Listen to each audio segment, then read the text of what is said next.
সারাদিন অফিস করে এসে তোমার এসব কথাবার্তা একদম শুনতে ইচ্ছা করছে না। তোমার যদি এখানে থাকতে ইচ্ছা না করে তাহলে থেকো না, চলে যাও, আই ডোন্ট কেয়ার। এই ওই রুম থেকে চিৎকার, রোয়ানে গলা পাচ্ছি, চল যাও।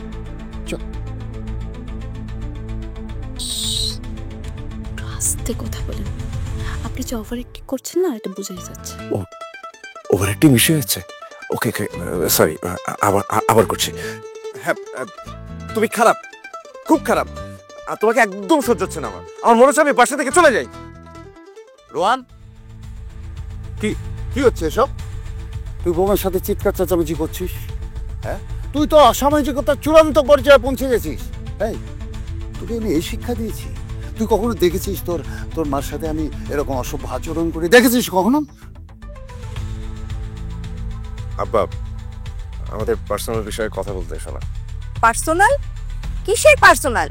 খারাপ আচরণ কখনো কোনো পার্সোনাল হতে পারে না।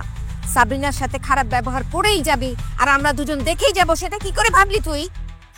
আম্মা, কার সাথে কি আচরণ করতে আমার খুব ভালো করে জানা আছে।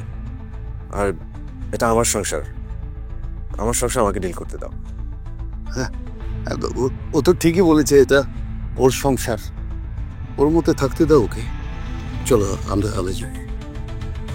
আরেকটা কথা, কাল সকালে আমরা চলে যাচ্ছি। আমি চাই না আমার ছেলের অধঃপতন চোখের সামনে থেকে দেখি। অনেক হয়েছে, চলে এসো।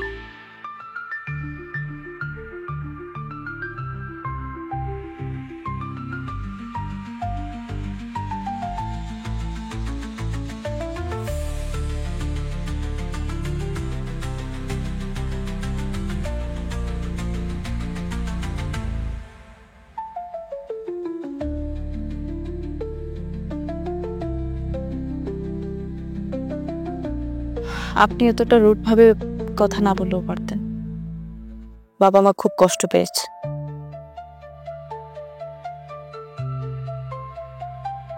তুমি চলে যাবে শুনলে যে কষ্টটুকু পেতেন, তার তুলনায় এটা কিছুই না।